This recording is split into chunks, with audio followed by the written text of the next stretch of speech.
everybody, welcome to this week's Roundup. Before I jump in, I want to let everybody know that we have RetroRGB hats available. And these are just normal hats that say RetroRGB on them. Nobody's flipping the bird this time. Like I talked about before, I'm going to be probably moving all the merch over to Artistic Pixels. And the first thing we're starting with is hats, because those were never available before in the previous store. And it's just a basic RetroRGB hat, available in both charcoal and black. So if you were one of the people requesting a RetroRGB hat, here you go, up for sale. I'll leave a link right in all of the descriptions where you would get all of the, or where you would watch all of these if you're interested in it. But I've been liking the merch that's coming from Artistic Pixels, and I'm looking forward to working with them on more stuff. But anyway, let's jump in and see what's been going on this week. First up, Jimmy Hoppa just released his third installment in his Japanese VHS series, where he's digitized some old promotional VHS tapes that were based on video game systems and kind of helped translate them and show the rest of the world what that was like back in Japan in the 90s. And stuff like this absolutely fascinates me because we, in the area that I grew up in, barely got any of these, and unless you were subscribed to magazines or stuff like that, you didn't really get a chance to see them. So it was such a treat when I got to see these as a kid, but now being able to see the ones from Japan, I think are really even more interesting to me because, the 90s lore of, I wonder what they have out there, I wonder what the differences are. Now you kind of get to see it, and in the usual Jimmy Hoppa style, you get to see some really cool snippets and a very interesting window into that era, I guess. And there's a whole bunch of different things in there. Of course, I loved seeing the Daytona promo because obviously it's me. But they even showed some things like prototype Sonics from the game was in development. Very weird breathing fire 90s special effects thing from the Poke Rap. Bunch of other cool stuff. So even if you're just mildly interested, definitely check out Jimmy's post. But I really strongly recommend checking the video out if you even remotely like this, because I found myself more entertained than even I expected, and I just kind of wanted to share this with everybody, which is why I asked Jimmy to write it up. A Kickstarter campaign was just funded for a brand new NES fighting game that's in the style of Smash Brothers, with one pretty amazing feature: online netplay. The cartridge itself has a built-in Wi-Fi module, and it's the first official NES cart to ever support online Wi-Fi gameplay like this, through original consoles, or basically most likely anything that could boot and run off of an original NES cart. So nothing like the Retron 5 that just tries to dump a ROM, but something that could actually run off of the cart directly. So probably compatible with clone consoles, almost surely original consoles, and everything about it seems absolutely awesome. I do also want to point out that I very often talk about how when these games were created, there was no net play, and all of the developers just pictured everybody in the same room together. So latency was never even considered, at least the type of latency that you would get from net play. And that's kind of why a lot of older games don't do as well as some modern ones when you're playing versus over the internet. But I think with the developers keeping all of that in mind, I bet you they've come up with a pretty cool gameplay experience that can handle all of that. Broke Studio's done a bunch of other very successful games and Kickstarters, and it seems like the team's really kind of nailing this for everything that it should be. Looks like a good game, looks like a fun game, neat graphics, but the extra features are pretty cool. And it seems like they're also open sourcing everything, which means after it's all released, you could kind of piggyback on what they've done to make your own stuff like this. So overall, I just think this is absolutely awesome. I ended up supporting it because stuff like this, that's both fun and artistic and super nerdy, like that's right up my alley. So it came to $78 after shipping to the New York City area. That might vary depending where you are in the world. And I just got the complete in-box version, not any of the special editions or anything. The only downside is it's not expected to arrive to you for a year. But the good side is Broke Studio obviously has realistic expectations, because I always kind of giggle when I see some of these Kickstarters where they're like, yeah, delivery next Monday. Like, sure.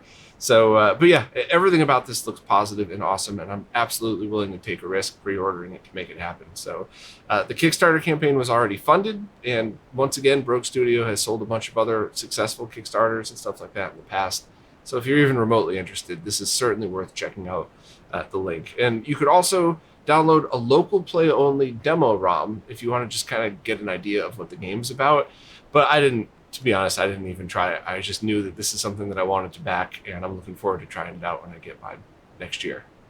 This week's Roundup is once again sponsored by JLCPCB, and this week we're going to jump back into their new service of making flex cables, but this time we're going to try to make the PCB plus assembly on the flex cable. So let's see how that goes. So as usual, we're just going to start out by going to JLCPCB.com, logging into your free account. If you don't have one, just sign up for it, and then hitting order now and uploading your Gerber file. After it's uploaded, just make sure to select Flex if you're doing a flex cable, otherwise it'll be manufactured as a standard PCB. And then you could kind of check out any other options that apply to you. I'm leaving all of these stock, but you could increase the thickness, you could change the PCB color. I'm just kind of leaving it all as is and just going to be adding the assembly to it.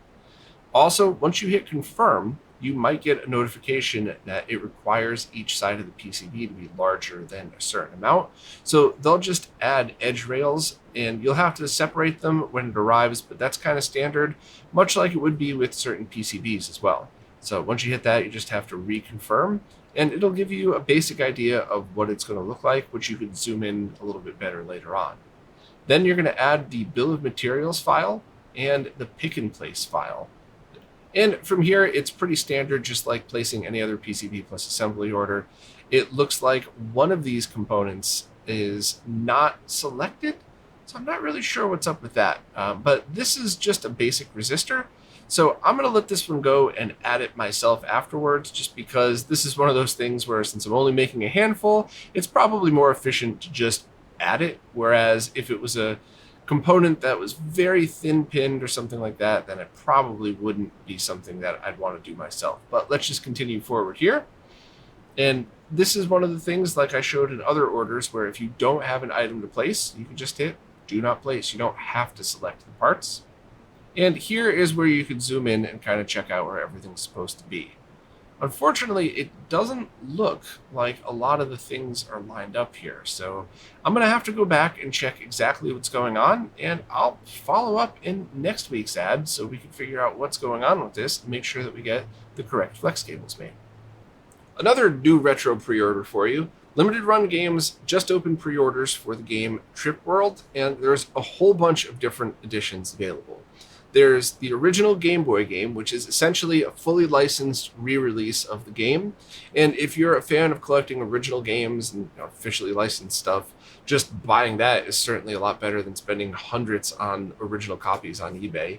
But while that's neat, what I'm most excited about is the second thing they have available, the Game Boy Color DX version. And the original creator of the game helped them colorize it, helped them do the color palette. So this was exactly the same vision that they had had in the 90s, thinking about, hey, what if we put the game on Game Boy Color? Well, this is it. I pre-ordered that version. It came to just under $50, including shipping. And that's the one I'm most excited about because it should just run on everything that a Game Boy Color runs on because it's officially, official Game Boy Color game. However, they also used the new Carbon engine to port it to modern platforms, so PC, Switch, PS4, PS5. So this really is just an excellent example of some of the positivity that limited run games can bring. And yeah, I know, anytime you talk about LRG, there's a whole bunch of trolls on both sides that want to talk shit. I don't really care about any of that stuff. I just know that everything about this so far seems awesome. You get a re-release of an original game, you get a newer version that's definitely an improvement, plus you're able to just buy it on modern platforms. And the goal of the team at making the Carbon engine is to make more accurate, lower latency ports easier to make. So if they actually pull that off, heck, the fact that they're even trying with that as a focus should be giving them a high five and thumbs up here. But if they manage to even pull it off, that's just everybody wins type of thing. So if you're interested in the game even a little bit, check out the video that they did a while back. I had talked about it when I was also talking about their Carbon engine. If you skip kind of towards the end, you get to see footage of Trip World. And it seems kind of cool. Pre-orders are also open from now until June 11th. And I also think that's awesome because when I first interviewed Josh and Doug years ago now, my only complaint, which we kind of just respectfully agreed to disagree at that time, was their limited window of purchase, no pun intended. And it was kind of, you're damned if you do, you're damned if you don't, because that's what created so much buzz around the company. But people like me that don't so much care about the extra collector's editions, I just want the game, kind of got left behind. And the fact that there's pre-order windows open, I personally think that is a very good happy medium. Still generates buzz, the collector's editions could still sell out right away, but it gives just normies like me the ability to log onto their website and buy it. So my personal opinion on this is everything about this has the potential to be positive, and I really hope it is. I hope it all works out, and maybe I'll be able to even talk to one of the developers working on the Carbon engine just to kind of give you all more of an insight into the efforts they've been putting into this. But I pre-ordered mine. I'm looking forward to trying it. I'm sure I'll do a live stream just like everybody else on the planet who ordered one once it comes in, but I'm definitely interested to see what it's all about. The developer Infidelity has just released a new version of the Mega Man 2 NES to SNES port, this time with MSU1 audio abilities. So basically it has the same CD soundtrack as like the PlayStation remakes of Mega Man and stuff like that. And I did a live stream playing through it, and I thought it was really cool. I really enjoyed the experience. If you're not really familiar with what this is, I just talked about it a few weeks ago, so I'll give the very short version. Basically, the developer Infidelity has manually ported some NES games over to the SNES in hex. This is not using any of the automatic stuff that's out there, even though I think those are phenomenal too. This was a manually ported game. And then the MSU1 is that fake sound chip that was developed by Near that allows you to basically do what would have been able to be done if the SNES had a CD-ROM attachment to it. So CD quality audio, FMV stuff. And I took the original stream that I did, and where I saved the passwords for Mega Man and just used that to pick up right where I left off. And I made it pretty far to the end. I didn't beat the game, but I kind of made it as far as I had time to, and I don't think I'll have time to go back into doing it. But honestly, this is really cool, and it's really worth your time to check out if you're remotely into any of this stuff.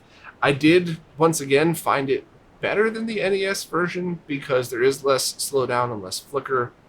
I also liked it better than the Wily Wars, which is hit or miss, right? It's like people who like Super Mario All-Stars versus the original. There's no right or wrong answer. It's whatever you like. But I did run into a couple glitches in the Wily Wars, so you never know. But honestly, just check this one out. And I've been supporting Infidelity, the developer, on Patreon since they first launched it. You could just tip on Ko-fi if you want as well, but I want to see more stuff like this because I'm a fan of this work. I think you did a great job, and I'm really interested to see where other developers could take this. Stone Age Gamer is now selling Krix's RGB blaster with a couple of additions and changes. First and foremost, it's the same awesome plug-and-play, zero-latency RGB device that I've been talking about since Krix launched it, but this comes in a really cool-looking 3D printed shell that was designed by Humble Bazooka, and it also comes in a case like Stone Age Gamer often does. It ships from the US, so it is a bit more expensive, but if you were looking for those extras and you're impatient like I am, and you just live in the US and want it there immediately, then that's certainly another version that that's up for grabs. I'm a huge fan of the RGB blaster. I love plug-and-play stuff like this. The fact that it even works is pretty darn incredible. There are a few compatibility issues that people have been finding, though. First, and this is with all versions of the RGB blaster, not the Stone Age Gamer version, but I wanted to talk about it here since we're talking about it anyway. First of all, it won't work with the Rad2X or RetroTink 2X SCART, but it will work with the 2X Pro via HD RetroVision cables, as well as every other scaler and monitor I've tried. I have no clue why it doesn't work with those other two Tink devices. I asked Mike, he's not sure either. Everything looks fine. Everything looks the way it's supposed to. So maybe there's something buried in the vertical sync slices that are causing issues. I don't really know, but that was weird to me because it didn't seem like that should be a problem. And also, original Famicom consoles based on a couple of different PPU revisions might have issues. And that's something that people have run into before with other stuff. It's just one of those things where, back in the day, there were so many different revisions and, not only motherboard revisions, but chip revisions and anything else. And people weren't really hitting it this hard, with so many different accessories for it and so many different customizations. So it was something people just ran into. Anybody with a Zenith TV and a Sega Genesis already knows exactly what I'm talking about. So it's kind of funny to, in a weird way, to see how incompatibility issues back then were kind of normal, whereas now, imagine if you bought a new console today and it just wouldn't work with your perfectly normal TV. Yeah. So anyway, but I big fan of this. I really, really hope Crix considers an NES version. And if you want more details, just check out the link. Here's something I absolutely never expected to be talking about on the weekly roundup. The developer John Lay has just released a port of the Philips CDi Zelda game, Zelda's Adventure, for the original Game Boy. It was done in Game Boy Studio with music by BeatScribe, and the game kind of feels like Link's Awakening. And if anybody is unaware, the original Zelda's Adventure for the CDi was terrible in so many different ways, with one very neat premise, though. Link is the one who's captured, and Zelda is the one who has to save him now, which I thought was very cool. But the game just looked, sounded, and felt weird. Whereas now you could kind of play it the same way you would play Link's Awakening, but with that storyline and where all the locations are. So it's so cool to me that this is a thing. And I've heard people say that a few bugs still need to be worked out, but I'm all for this. I can't wait to give this a playthrough, and I would love to do that on stream someday. Give it like a solid try, like a good hour and a half's worth of gaming, and then go back and play like the first 10 minutes of the original and see how I feel. But who knows? Maybe we'll do that this Friday if I have time to. I would absolutely love to do something like that. But shout out to John Lay for doing something so unique and cool, and definitely give it a look if you're even remotely interested in something like this. One thing I got to give a shout out to whoever came up with this. Somebody said it's built into GB Studio. I'm not sure if John did this himself, but there's a screen that pops up when you hit a bug that says, send a clear pic of this screen to devs. I love that idea. I think that's a great idea. And if that's done for other consoles, especially ones with slightly higher resolution, you might even want to include a QR code so that people could just take a picture of that and then hit the QR code and send the picture right to the developer. I think that's such a cool addition. And, regardless of who came up with it, I hope more people get to do it, because sometimes you find bugs and you don't even know where to post them, or you have to sign up for a new account for a new thing to be able to post the bug. So it would be really neat to have like an auto-linking QR code or something like that. But anyway, more importantly, I thought this port was very cool and absolutely worth talking about. So if you're a Zelda fan, even if you're not a CDi fan, you might want to look into this and see what you think. Tito from Macho Nacho Productions recently posted a video showcasing a new mod from Zaxor called the TurboNanza, which is an internal mod for PC Engine and TurboGrafx consoles that adds composite, S-Video, RGB, and stereo audio via a Saturn jack. And it also allows you to route stereo audio if you're using a Turbo Everdrive Pro, which is a pretty big deal because while regular games, HuCard games, will play in stereo, the Turbo Everdrive Pro is only able to output mono audio when you're playing CD games through optical drive emulation. However, this mod will allow you to get full stereo through all of that. So if you're looking to do an internal mod to your TurboGrafx or PC Engine console and you own a Turbo Everdrive Pro, then this is definitely the one that you're going to want to be looking at least for now. And I think Zaxor just nailed it and got everything right. I love the method of taking a Saturn mini DIN, replacing the RF jack with it, and mounting it upside down on the board. That's something I believe Renee and I came up with years ago, and I'm just so glad more people are embracing that, because I found it to be pretty awesome. I can't remember if that was Renee and I or Jose and I or something. I don't know, but it was from back in the day when we were just kind of wondering out loud, and we came up with that, and it worked awesome. And then, of course, having a board that gets S-Video as well as composite and RGB is pretty cool, because I'm not sure if any other internal mods had gotten that. One thing that I thought was pretty interesting was Tito noted in the video that he thinks he liked the way S-Video looked a little bit better than RGB. And I'm pretty sure, I'm speculating, so Zaxor, if you're listening, please jump in and kind of help out with this. Dave Shadoff, you too, if you happen to be listening. But when TurboGrafx consoles generate their color palette, if you use composite video, that's what the developers had always intended. But if you tap RGB directly, then it's not quite correct, and you need some sort of emulation in order to fix it. And if S-video is being generated on board through the same chips that composite's being generated from, that means you get a signal that's far sharper than composite, almost as sharp as RGB, with the correct original PC Engine TurboGrafx color palette. So that's pretty neat. If either of any of the experts who worked on this, Zaxor, Dave, if you have anything to add to that, please correct me if I'm wrong, but I think that's pretty neat. One thing to note, though, if you're looking for a plug-and-play way to get stereo audio from your TurboGrafx or your Everdrive Pro and a TurboGrafx or PC Engine, Crix has a plug-and-play device that does exactly that using a Genesis 2 port. However, it's out of stock. Crix only made a couple of them just to kind of share with early adopters and people who are willing to test, kind of like the first run of RGB blasters. He said he would send me one to test as well, and I will do a live stream putting it through its paces. But I think this is pretty cool if you're looking for a plug-and-play solution. So which one should you buy? Just my personal opinion. Do you have multiple consoles, a PC Engine and a TurboGrafx? Do you just need RGB and composite, and you're using the Turbo Everdrive Pro? You'd probably want plug and play because you could move between them. But if you just have one console and you want a really nice, clean stock look, and you don't mind paying for installation or doing it yourself, the TurboNanza from Zaxor is definitely the way to go. So check out Tito's video for for any of the details, links to where to get all this stuff. And as soon as the EDFX is back in stock, I will let everybody know. And of course, I'll do the live stream on that once it arrives to me. And speaking of the Turbo Everdrive Pro, Nicole Express just posted a pretty detailed review on her blog about this that really kind of dug in deep.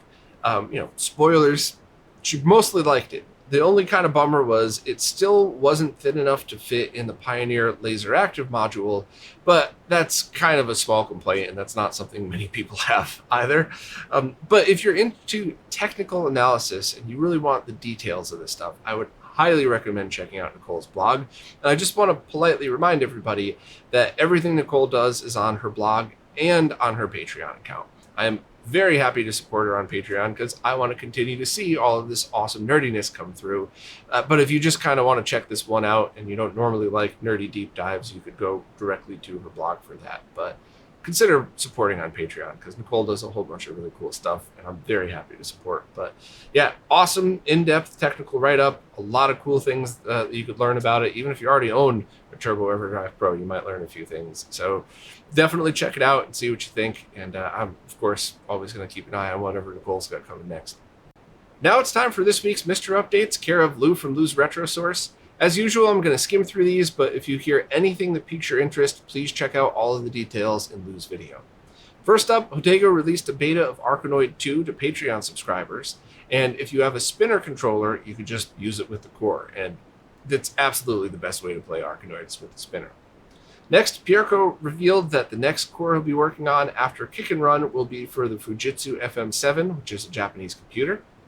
The latest Mr. build now adds support for custom names of your Mr. profiles, which is a huge deal if you use multiple profiles, because many times I've taken the time to sit there and do Alt-1, Alt-2, Alt-3, and I'll write down like on a sticky note and stick it to my Mr. which one's which, and then the sticky note gets lost. So now you could just rename it, the main one, which is probably how you normally use it, but you could name one S-Video, Tate mode, 480p, direct video, whatever. You can just name it.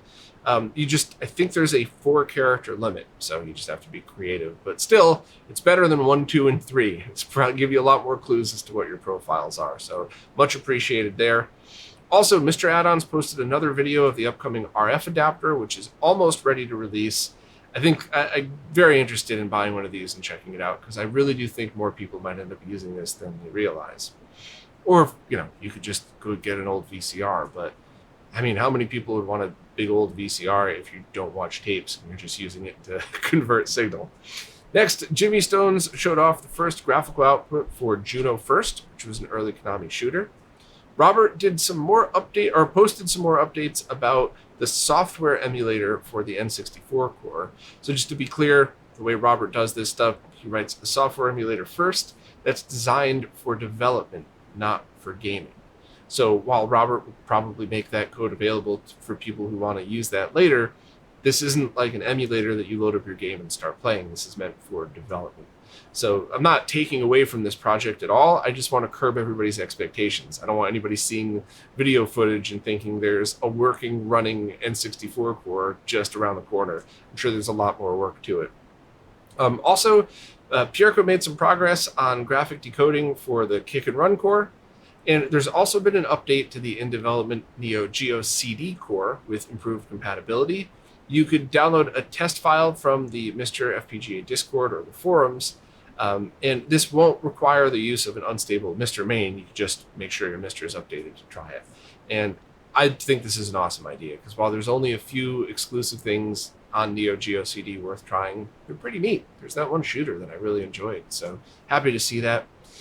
Also, it seems like more developers are starting to mess around with the Mystex project, which I just think is awesome, because I think that's going to lead to so many very cool things. Also, the latest revision of the Mini ITX Ironclad Plus I/O board has received a bunch of new features, like composite video through the Genesis 2 video port, and now USB ports 3 and 4 could be used to charge your wireless controllers while the system itself is off. So that's pretty cool. I got to get one of these Mini ITX boards at some point to try, because I have the perfect case for it. A pretty big update. Vertec has released the official beta core for Teenage Mutant Ninja Turtles, and it works. So, works, has sound. I only played it for a few moments, but it's awesome. It's so cool to be able to see Turtles on the Mister. There's also a core for the handheld Tamagotchi toys that have been released. And this has save states, high-speed turbo, and backgrounds. So just update your Mister the normal way to get the core. But if you're interested in any of that kind of neat and unique Tamagotchi stuff, it might be worth spending some time and just kind of seeing what that stuff was like. There's also an update to the upcoming Apple IIgs core, and it's going slow, but it will supposedly continue in a few months. Pramod has given an update on the Williams Y and Z unit core. It's booting and running CPU instructions, but there still need to be some fixes to the microcode instructions, which is pretty cool. There's also elevator action is kind of getting to the point where you could make out the game, so there's good progress there. And also, the downloader was updated to version 1.7, so you could just use update all to get that, I believe. But so that's basically it. If you want the details and footage and so much better info, check out Lou's video, and don't forget to subscribe to his channel as well, because there's no way I could keep up with all the stuff that Lou does, and it's just so great to have it all in one place. So please show some love for Lou as well. Before I go, if you're watching this on video, I wanted to explain why a random boom mic was coming down into some of these shots, sticking right in front of the video camera. And it's because I am trying to finalize which mic I want to keep and which ones I want to sell or send back to people and everything else. And the one thing I have not tried is the one thing so many pro audio people say I was doing wrong, and that everybody says I would get way better performance out of my Deity S-Mic 2 if I simply just put it above my head and angle it towards my face like they're supposed to be. And that's exactly what I did this time. So let me know what you think of the audio. If you have any complaints, then I guess the pro audio experts were wrong, and it doesn't really make that much of a difference if the mic is just underneath, just to the side, just above me. Or hey, maybe I'm going to put this through a filter and everything's going to look and sound great. I don't know, but it was worth a shot. And it was pretty hilarious when I played back the footage and watched the mic drop straight down in front of me as the Jimmy segment went on. I almost re-recorded it and then went, no, that's too funny to pass up. I'm leaving that in there for anybody watching on video. But anyway, as always, thanks to everybody who watches, listens, plays nicely in the comments, and especially thank you to anybody who supports in any way possible, because it's really you who's keeping all this stuff alive. So thank you all so much, and I'll see you next week.